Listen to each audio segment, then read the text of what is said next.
तो सबसे पहले आपको बंकनाल का रास्ता खोजना पड़ेगा। बंकनाल को कहते हैं सुषुम्ना।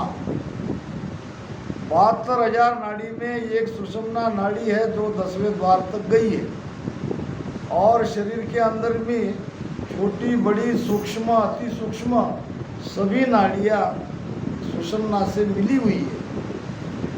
पहले तो उसका उगम कहाँ है, उस जगह को शरीर में खोजो। अब खोज लिया तो फिर वो जो बंद रास्ता है उसको खोलना है। खोलने का तरीका सीखो। तरीका बताएंगे सदगुरु। सदगुरु के भेद से सुमिरन करो, सुमिरन से ही वो खुलेगा। नाभि कमल से उतरा बंकनाल तल आए, दरिया साहब कहते हैं। दरिया साहब बहुत ऊंचे ध्यानी थे। अब उनकी वाणी नहीं रही, केवल 700 श्लोक में है। वो भी क्या है, छोटी मोटी वाणी नहीं है। घाघर में सागर जैसा ज्ञान है उनका। ये प्रसिद्ध वचन है कि नाभि कमल से उतरा, ये नाभि यहाँ है, और बंकनाल तलाए, ये बंकनाल रीढ़ की हड्डी को कहते कि क्योंकि रीढ़ की हड्डी में ही सुषुम्ना है। तो मोटे मोटे ये जो हमारे पीठ में रीढ़ की हड्डी है उसे भी बंकनाल हम कहते हैं, क्योंकि उसके अंदर से 3 नाड़ियाँ है, बीच में सुषुम्ना, आजू बाजू हीरा पिंगला। तो नाभि से नीचे जब हमारा ध्यान आता है तो हम बंकनाल के तल पे आते हैं, और वहाँ कहते हैं खिड़की खोली नाद की मिलिया ब्रह्मसु जाए। नाद की खिड़की वहाँ खुलती है। जब तक हम नाद की खिड़की नहीं खोलेंगे हम ब्रह्मलोक में नहीं जाएंगे। सुखराम जी महाराज भी कहते हैं कि बंकनाल होए ऊंचा जाओ, उलट कर ऊपर जाओ। बंकनाल का ही ध्यान महाराज ने बताया है। शंखनाल से ऊंचा चढ़ा जाता है, मगर शंखनाल से मत चढ़ो। शंखनाल से हम आए, शंखनाल से चढ़ोगे तो 10वां द्वार में अटक जाओगे। इसलिए बंकनाल को खोलो। बंकनाल खोल के बंकनाल के भीतर से चेतना को ऊपर चढ़ाओ। मैं हमेशा कहता हूँ पश्चिम मार्ग के ध्यानी को हम पश्चिम से ही जा रहे हैं ये तब पता चलेगा जब ध्यान में बैठते ही उनके रीढ़ की हड्डी में, गर्दन के पीछे, मस्तक के पीछे, यहाँ अगर कोई चीज़ ऊपर चढ़ रही है ऐसी महसूस होती है तो वो पीछे से जा रहे हैं, वरना वो नहीं जा रहे। यहाँ का उत्तान पाद बंद लगा है तो वो पीछे से जा रहे हैं, नहीं तो नहीं जा रहे। तो बंकनाल को खोलो, बंकनाल होए ऊंचा जाओ। अब इससे जाओगे तो यहाँ त्रिकुटी में अनहद की ध्वनि सुनाई दी। अनहद का अर्थ क्या है? अनहद के 2 अर्थ है। एक तो हद के परे ध्वनि सुनाई देना, दूसरी अनाहत का धीरे धीरे क्या हुआ, अनहद में वो शब्द में क्या करते, शब्द चेंज हो जाता है। तो अनाहत का अनहद हुआ। अनाहत क्या है? ताली बजती है 2 हाथ से, इसको कहते हैं आहत, और जब एक हाथ से बजती है उसको कहते हैं अनाहत। अब एक हाथ से ताली तो बज नहीं सकती, मगर यहाँ बजती है। यहाँ बिना कुछ किए ध्वनि सुनाई देती है। तो त्रिकुटी में जाओ और वो ध्वनि कैसी सुनाई देती है ये सुनो। त्रिकुटी माय अनाहद बाओ, वो वहाँ सुनाई देती है। दूसरी बात, सुकमण गंग निशो दिन नहाओ, वहाँ आपको नहाना है, यानी वहाँ का आनंद लेना है। नहाना क्यों कहा है? जब हम नहाते हैं तो नहाने का एक अलग आनंद आता है, और नहाने के बाद हमको बहुत अच्छा लगता है, फ्रेश हो जाते हैं। तो ये कुछ देर का बाहर का नहाना, बाहर के जल से इतना आनंद आता है। त्रिकुटी में भीतर के जल से जब नहाते हैं तो वो भी 24 घंटे अखंड, वो नहाना कितना ऊंचा है, कितना बढ़िया है। तो वो त्रिकुटी में जाके आप सुमन की गंध में रात दिन नहाओ। अब नहाने के बाद ही आप आगे 10वें द्वार में जाओगे। तो महाराज यहाँ बैरागी को कह रहे हैं कि बैरागी, तुम्हारे पास तो भेद नहीं है, तुम भजन करते नहीं हो, तुम जगत में घूम रहे हो, जगत को ज्ञान दे रहे हो, तो तुम क्या दोगे? जो चीज़ तुम्हारे पास नहीं है तो तुम जगत को कैसे रिझाओगे, उसको काल से बाहर कैसे निकालोगे? कोरो भेष पेहरिया क्या वे, धन बिन बोहरा नहीं। बोहरा नाम शाहूकार, सेठ। बिना पैसे वाले को कोई शाहूकार सेठ कहते क्या? नहीं कहेंगे। और जिसके पास पैसा है उसको अपना प्रचार करना पड़ता क्या कि मेरे पास पैसा है, मैं धनवान हूँ? लोग बराबर पता निकाल लेते हैं किसके पास धन है, किसके पास पैसा है, कहाँ जाके हमारी जरूरत पूरी होगी। तो संत को भी लोग पहचान लेते हैं। संत की परीक्षा ही महाराज ने बताई है कि पेलो पर जो ज्ञान है, दूजो अनभे जान, तीजो सो सुख राम कहे, हंस चढ़े आन। पेलो परचो ज्ञान है, ज्ञान से उसकी परीक्षा होती है। वो ज्ञान दे कौन सा रहा है? आपको केवल राम नाम में उलझा रहा है। अगर उसका ज्ञान 20-20 नाम सांस में ले, 5 साल पहले वही ज्ञान दिया, आज भी वही कर रहा है, आगे भी यही कहेगा, इसका मतलब क्या है कि आगे का ज्ञान वो जानते नहीं। जानते तो बता देते। हालांकि वो भी कोई बुरी बात नहीं है, आपको भजन की बात करवा रहे हैं, मगर उनसे आप आगे का भेद नहीं जान सकते। ये प्रमाण हो गया उनके ज्ञान से। साधा शब्दा, शब्द से साधु को परीक्षा हो जाती है। शब्द से यानी उनके ज्ञान से। वो किस विषय पर आपको ज्ञान दे रहा है, इसकी आपकी परीक्षा हो जाती है। हम जब चर्चा में बैठते हैं, हम यूं ही नहीं कहते कि इनको बुलाओ, उनको बुलाओ, उनको बुलाओ। जब हम कहते हैं तो कोई न कोई हमारी धारणा रहती है कि ये ज्ञान ठीक देते हैं, इनका ज्ञान सुनने पे कुछ न कुछ हमें लाभ होगा। तो पहलो परचो ज्ञान, दूजो अनुभव ज्ञान, दूसरा है उनका अनुभव। अनुभव कैसे जानोगे आप? अब मैं यहाँ बैठा हूँ, अब मैं चाहे कुछ भी कह दूँ, मेरा मैं त्रिकुटी मेरे 10वें द्वार में बाहर हूँ, आप कैसे जानोगे? आप इस तरह से जानोगे कि हम पहुँचे नहीं हैं। आप जहाँ का ज्ञान दे रहे हो, जहाँ की बात बता रहे हो, वहाँ तक हम कैसे पहुँचे। अगर दूसरे को भी वो वहाँ तक पहुँचा सकता है तो ये वास्तव में उसके पास अनुभव ज्ञान है। 2 भाई थे, एक जाता था मुंबई, और जब जब आता था तो अपने छोटे भाई को कहता था कि बम्बई ऐसी है, बम्बई वैसी है। अब वो तो बम्बई रहता ही था, उसको सब पता था, वहाँ के लोकल के रूट, कहाँ से कहाँ जाना है। नहीं तो वहाँ दादर में जाओगे तो बड़ी गड़बड़ हो जाती है, इधर से उधर, उधर से इधर, ईस्ट वेस्ट का चक्कर है। वहाँ हर नगरी ईस्ट वेस्ट में बटी है। तो वहाँ जानकार अगर है तो बम्बई में आराम से घूम सकता है, अगर जानकार नहीं है तो बम्बई बम्बई है। तो बड़ा भाई आके छोटे भाई को वहाँ की सारी बातें बताता है, और ये छोटा भाई सुन के अपने दोस्त मित्र को बताता है कि बम्बई ऐसी है, बम्बई वैसी है, ऐसे जाना पड़ता, वैसे जाना पड़ता। यहाँ ठाना है, वहाँ कुलाबा है, और वो भी ऐसे बताता कि जैसे उसे सब पता है। अब एक दिन बड़ा भाई आया तो छोटा भाई अपने दोस्त मित्र को लेके बम्बई के बारे में बता रहा था।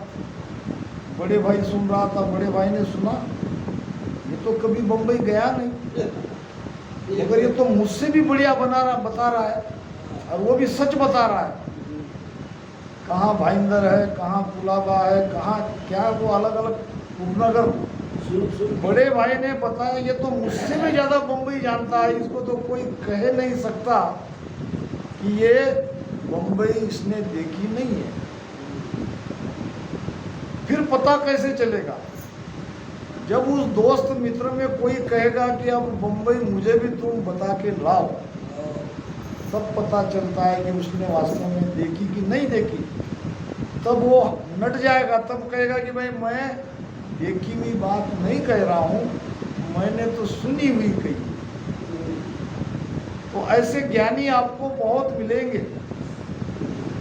सुखराम दास बाता करे अगम निगम की जो ज्ञान देंगे 10वें द्वार के बाहर का, 10वें द्वार का, ऐसे ऊपर ऊपर हाथ करके बताएंगे। जब पहुंचाने की बात आएगी तब कुछ कहेंगे नहीं, तब कह देंगे भजन करो। अब कहाँ तक भजन करेंगे? कब वो स्थिति आएगी? भजन की भी तो कोई मर्यादा है। 40-40 साल हो गए, भजन ही करो, भजन ही करो। आप बैकरी वाणी भजन करके अमर लोक में कैसे जाएंगे? उस कुदरत कला नियंचर नहीं जगी है, पंकनाल नहीं खुली है, सुषमना से पिंड से ब्रह्मांड में हमारी यात्रा नहीं हो रही है, हम नहीं जा सकते। तो तू जो पर अनुभव जान, स्वयं अनुभव किया हुआ हमको भी अनुभव कराने वाला, ये उसका दूसरा पर्चा है। तारन तिरन गुरुदेव भेव भवसागर दिया। तारन तिरन यानी पहले वो तीर के गया है, उसको तैरना आता है।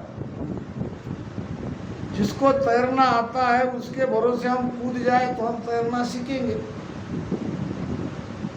अगर हमें भी तैरना नहीं आता और जिसके भरोसे हमने कूदा है पानी में, उसको भी तैरना नहीं आता, तो दोनों डूब जाएंगे।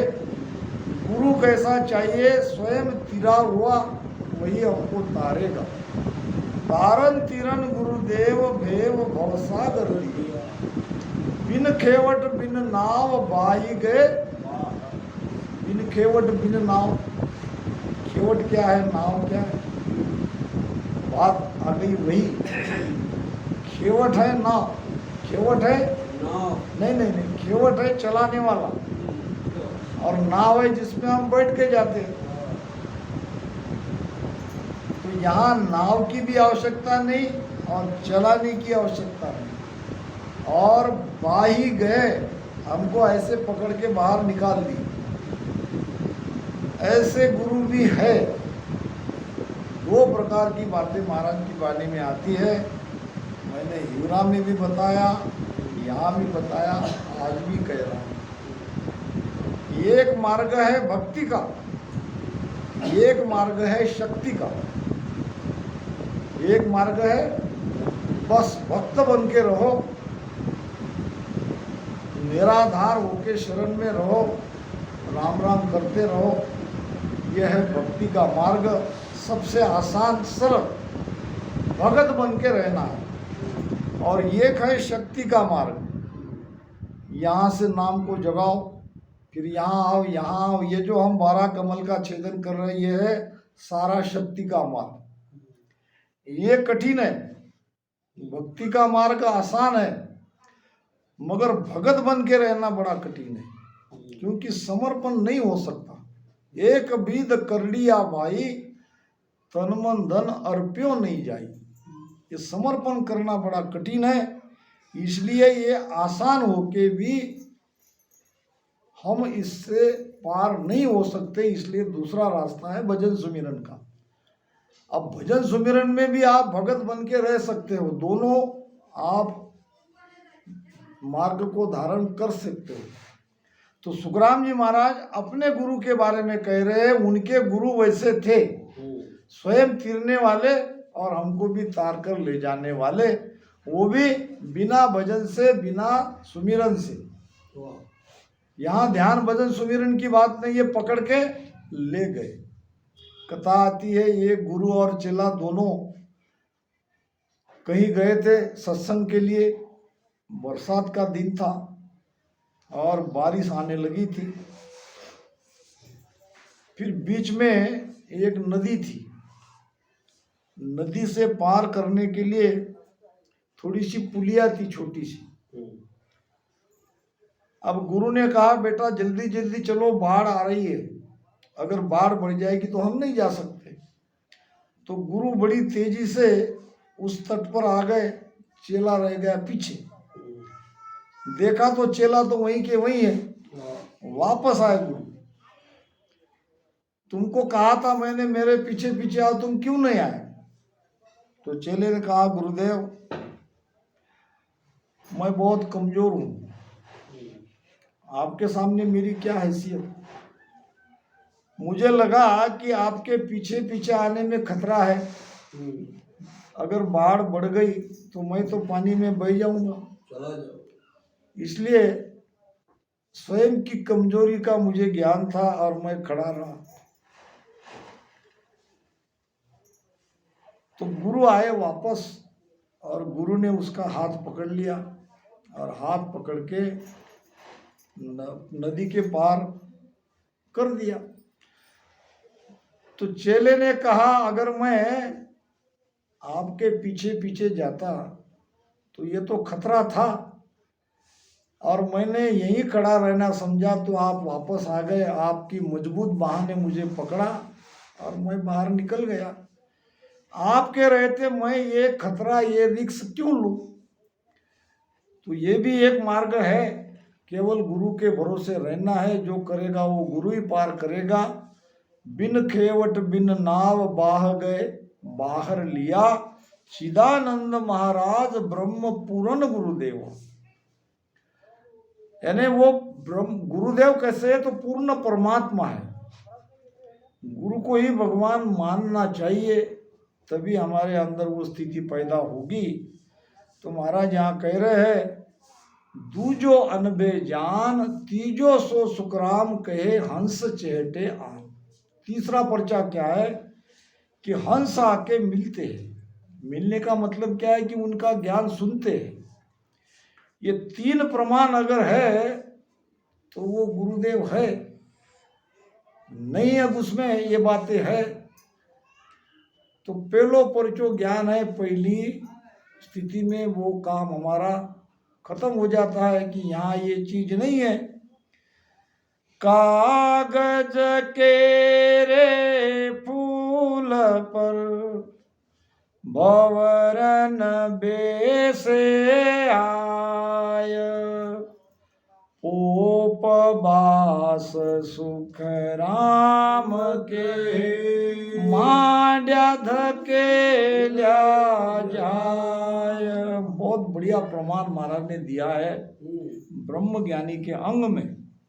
कागज के रे फूल पर भंवर बेसे, कागज का फूल कितना भी आकर्षक क्यों न हो, एक भंवरे को ये परख है कि ये असली है कि नकली है।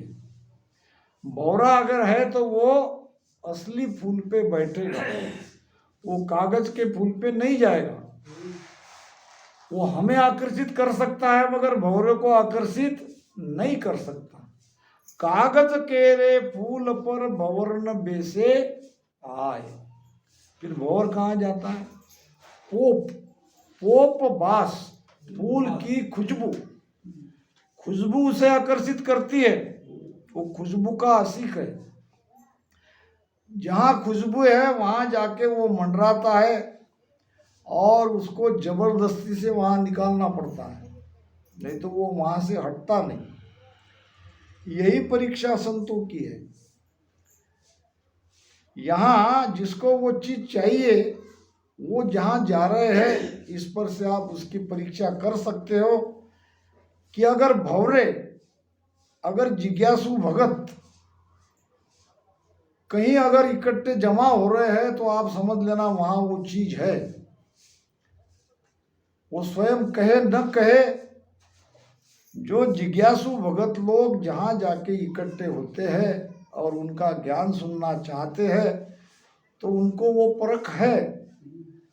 तो ये संतों की परीक्षा है। महाराज कह रहे हैं कि कोरो भेष पहरिया क्या वे धन बिन बोरा नहीं।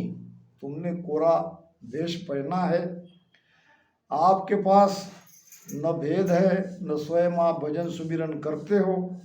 बिना धन का कोई सेठ बनेगा? सेठ है, शाहूकार है, तो उसके पास तो धन है। के सुखराम पार को बिणजे जगत ठगन के ताई। आपने तो ये व्यापार कर रखा है, जगत को आप ठग रहे हो। स्वामी गरज भेद सुसरसी, सांग धार बहु तेरा। के सुख राम नाम बिन कोई, लंगे पार नहीं चेरा।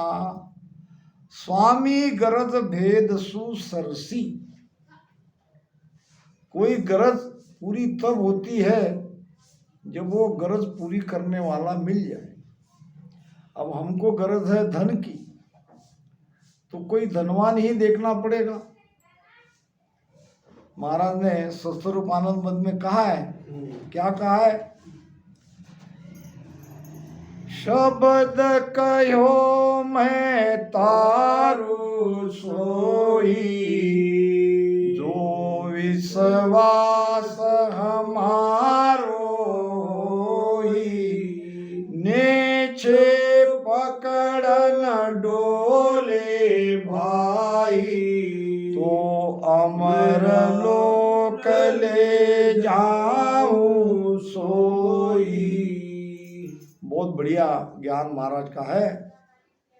शब्द कहो मैं तारू सोई।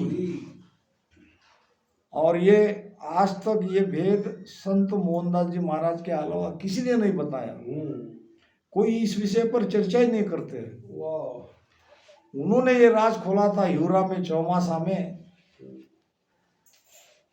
कि शब्द कहो मैं तारू सोई, जो विश्वास हमारो हो।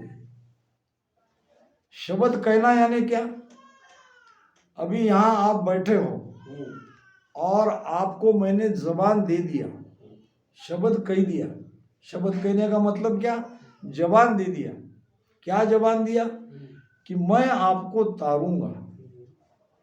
महाराज के वचन है, महाराज कह रहे हैं कि मैंने ये शब्द कहा है। क्या कहा है?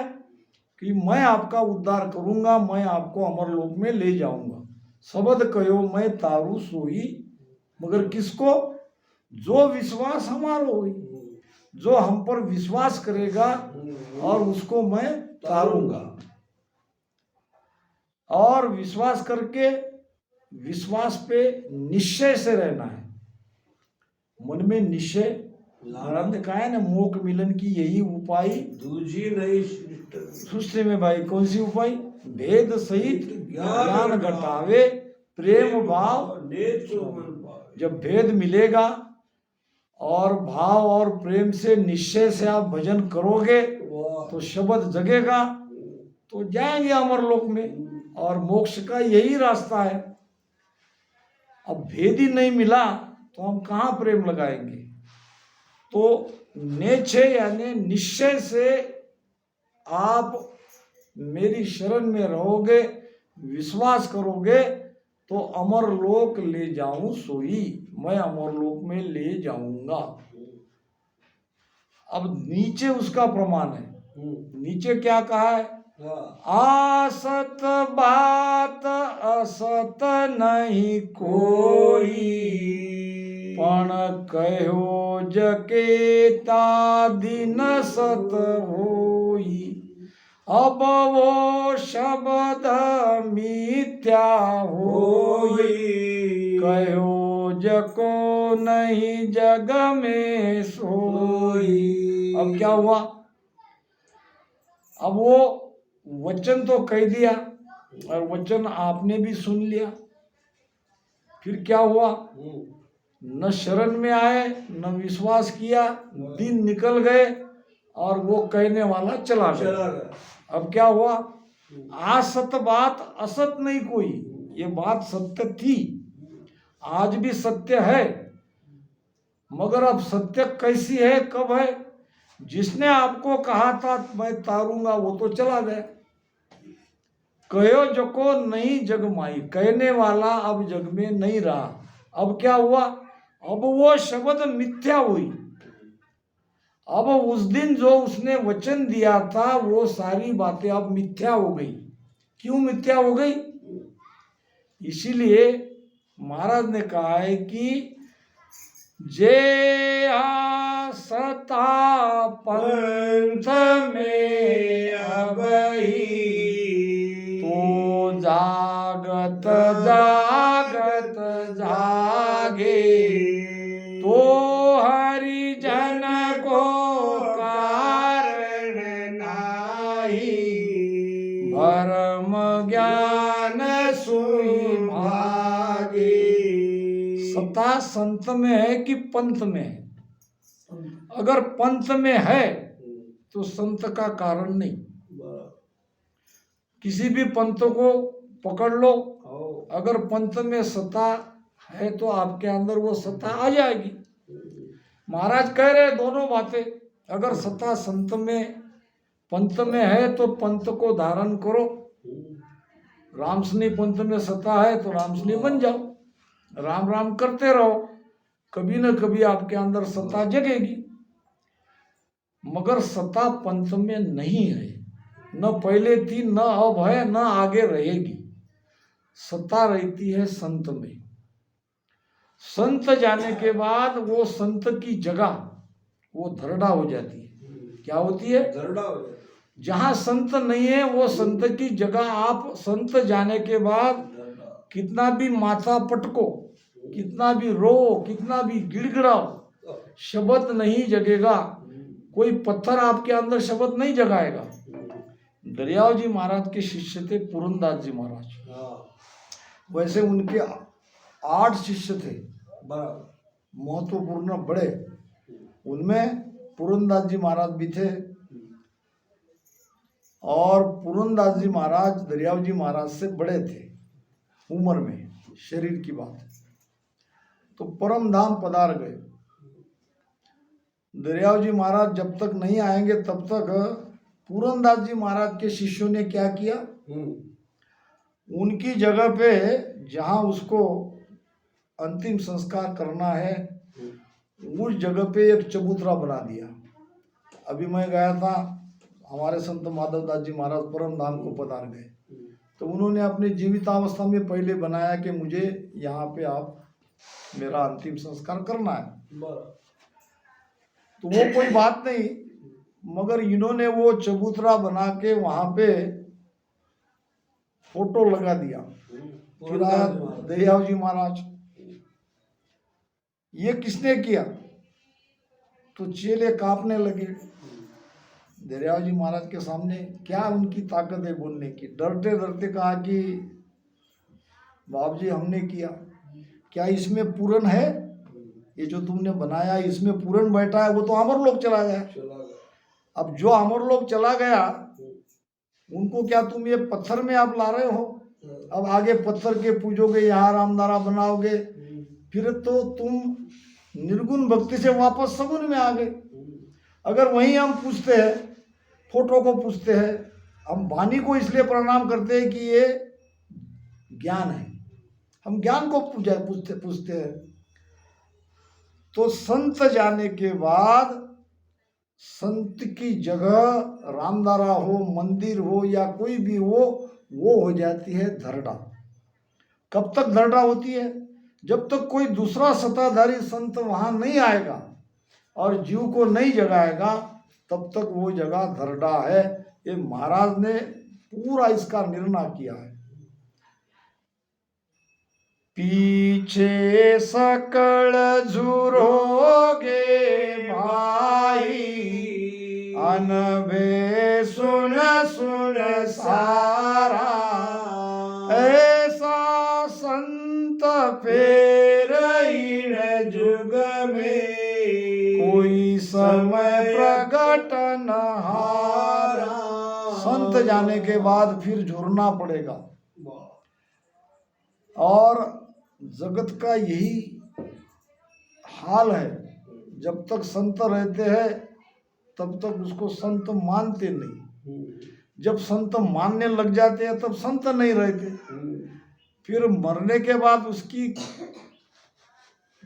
बरसी करो, क्या कुछ भी करो, वो काम नहीं आएगा। और यही होते आ रहा है। संत जाने के बाद हम बड़े प्रेम से भाव से उस जगह जाते हैं, जाना चाहिए, वो बात नहीं है, सत्संग में तो जाना ही चाहिए। मगर जो आनंद सत्संग के और उस रामधारा में संत के रहते रहता है, वो संत जाने के बाद नहीं रहता। इसलिए कहा है कि पीछे सकड़ झुरोगे भाई, अनुभव सुन सुन सारा। उनका अनुभव सुन सुन के झुरोगे, फिर भी कोई काम नहीं आएगा। ऐसा संत फिर इस युग में कोई समय प्रकट न हारा। उस समय का इंतजार करना पड़ेगा जब कोई संत आएगा, आपका उद्धार करेगा। तो महाराज कहते हैं